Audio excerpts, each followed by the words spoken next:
Picture this. You live in a quiet town where the loudest sound on a weeknight is a porch swing creaking in the breeze. Then one ordinary morning, you open your front door and spot a single envelope slipping through your letterbox. No return address, only your name scrawled in jittery ink. Inside, a typed note declares another neighbor has been murdered, signed with a mocking flourish, and down in the corner, a clipped newspaper headline about the crime is taped like a trophy. You shiver, not just because of the message, but because you realize the killer walked right up to your door to deliver his own twisted press release. And he promises more. That was life in Maple Hollow for 20 endless years. After each attack, police lights flashed, reporters circled, and always another letter arrived. You can almost see the detectives flinch every time the mail cart rattled past their desks.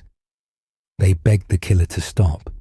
They pleaded on television, explaining the pain he was causing. He wrote back that pain was exactly the point. The papers gave him a name that stuck like chewing gum under a school desk. The Letterbox Killer. And he seemed to relish every syllable. If you're wondering what drove him, you're not alone. Investigators combed motives ranging from revenge to ritual obsession. Yet each crime scene offered the same puzzle. The victim selection felt random. The method, strangulation with a thin nylon cord, never changed, and no useful fingerprints were left behind. Even the letters were printed on basic office stationery found everywhere from pharmacies to corner stores. The only hint of individuality was the odd phrasing he favored, equal parts nursery rhyme and courtroom testimony. It felt like he wanted to sound clever, but he always stopped just short of revealing anything solid. It was the ultimate taunt. You might expect modern technology to slice through that mystery like a hot knife. But remember, the first killing dated back to the tail end of the 1990s. DNA profiling existed, yet local agencies lacked deep resources, and sending evidence to federal labs required standards that early scenes didn't meet. Meanwhile, the Letterbox Killer adapted. He wore gloves. He scrubbed every doorknob he touched. He chose victims with no links to him, and apparently no links to each other.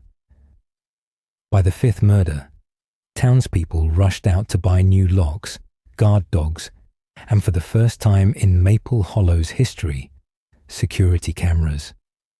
The footage never caught more than a shadow crossing a driveway at 2 in the morning.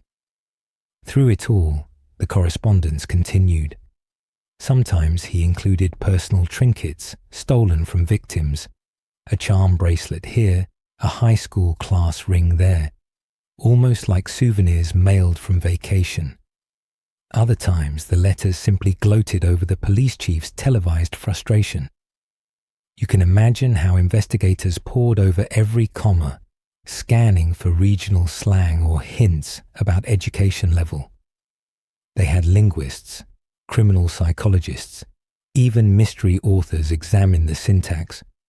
All agreed the author was intelligent, patient, and frighteningly attentive to detail. Yet when the task force drew up a suspect pool, the net came back so wide it was useless. The emotional toll on Maple Hollow was heavier than any storm cloud. Parents stopped letting kids ride bikes alone. Teachers started counting heads twice an hour. Candlelight vigils sprouted on street corners like wildflowers in spring, only to be replaced by caution tape the next season. People whispered that the killer had to be someone you'd nod to at the grocery store, someone offering to carry your bags. After all, who else could glide through neighborhoods unseen, leave letters without cameras catching a face, and still melt into the background? The sense of betrayal soaked into every handshake. As the calendar flipped past the 10th anniversary, a new generation of detectives arrived, raised on crime shows that promised every mystery could be solved with a stray hair and a computer click. Yet the boxes of evidence from the early years looked hopeless. Fibers degraded, photos faded, and the original letters stored in plastic sleeves like cursed baseball cards. But inside those sleeves hid the sliver of hope no one had considered seriously: trace saliva on the stamps. Back in '99, nobody thought a lick and stick stamp could tattle that loudly. Technology, however, had caught up. A single cell could now sketch a genetic portrait. Still, there was a snag. The letters had been handled by dozens of people: officers, journalists, even town council members who demanded to see the taunts for themselves. Swabs might pick up any of their DNA instead of the killers. The evidence team needed a lab with protocols sharp enough to separate cross-contamination from original residue. Enter Dr. Lena Morales, a forensic geneticist known for extracting profiles from artifacts as old as Elvis records. She agreed to test one stamp, promising nothing except rigorous honesty.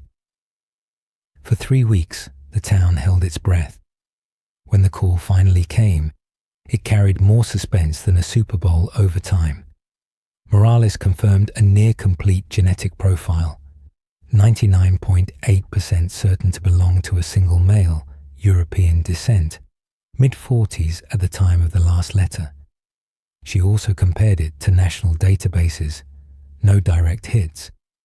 Yet the sample did match partially with 2 profiles in the state offender bank: non-violent misdemeanors, shoplifting and petty fraud, both filed under the surname Harrow. That meant the killer could be a close relative of those offenders. Suddenly, the investigation had a family tree to climb. Detectives traced the Harrow lineage and landed on a surprising branch: Reverend Daniel Harrow, beloved pastor, food bank organizer, and volunteer baseball coach. You probably felt your stomach drop just hearing that. Imagine being the officer tasked with placing him under surveillance, all while he delivered Sunday sermons about grace and forgiveness. But the science demanded a confrontation, so they invited him to a community panel on public safety, handing out disposable coffee cups in the lobby. Reverend Harrow finished his drink, tossed the cup, and walked into the auditorium, unaware a crime lab courier was already racing the cup to Morales' lab. Match confirmed. Probability of error: less than 1 in a trillion. Even so, detectives staged one more test to eliminate any accusation of bias.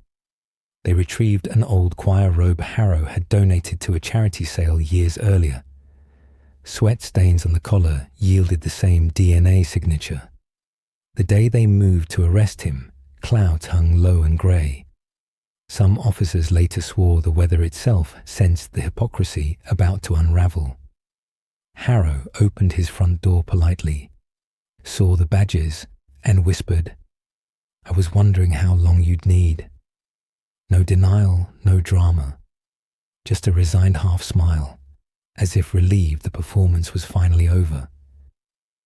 During interrogation, he spoke in the same calm cadence his parishioners adored. He confessed to all 7 murders, explaining he chose victims who, in his opinion, lived lives of casual cruelty: an unfaithful husband, a bullying landlord, a nurse accused of pocketing medication. He believed he was delivering what he termed moral course corrections beyond the law's reach. The letters, he said, were meant to expose the town's apathy. If the community truly cared, they would solve the puzzle. He underestimated the patience of science, not the resolve of people.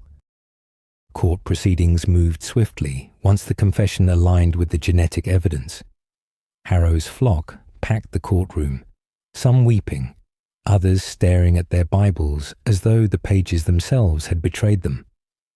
The prosecution detailed each murder, overlaying timelines with cell phone tower data, technology unavailable 2 decades prior, but retroactively applied to archival records. Every step of Harrow's so-called crusade was mapped out, and every supposedly random victim connected by one common thread. Their paths had crossed the Reverend's community programs in minor, sometimes trivial ways. One had failed to return a borrowed lawnmower. Another had argued during a charity committee meeting. These were small-town grievances exploded into deadly obsession. The jury returned a verdict of guilty on all counts. When asked if he had final words before sentencing, Harrow addressed the courtroom, not the judge. He said, "Search your hearts, for we are all unfinished letters." It sounded poetic, but for the families left behind, it was salt on a wound. The judge imposed 7 consecutive life sentences without parole.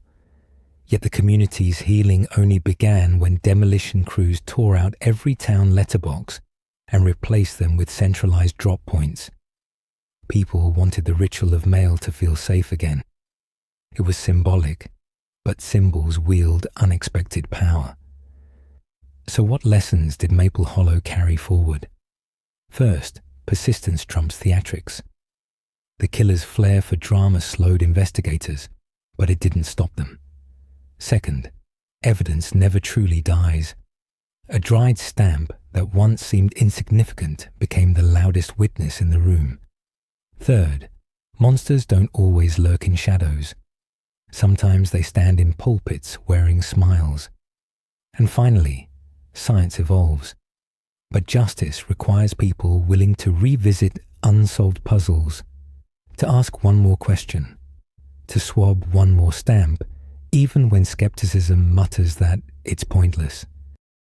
As you finish listening, you might glance at the nearest envelope and feel a flicker of unease. That's natural.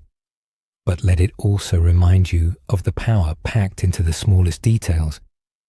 A single lick sealed more than an envelope. It sealed a fate.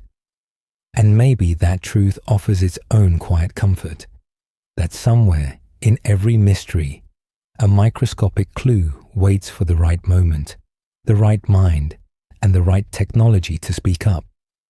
When that moment arrives, no amount of reverence, reputation, or rehearsed indignation can silence it. Remember the stamp, remember the persistence, and remember that justice may be delayed, but it rarely stays lost forever.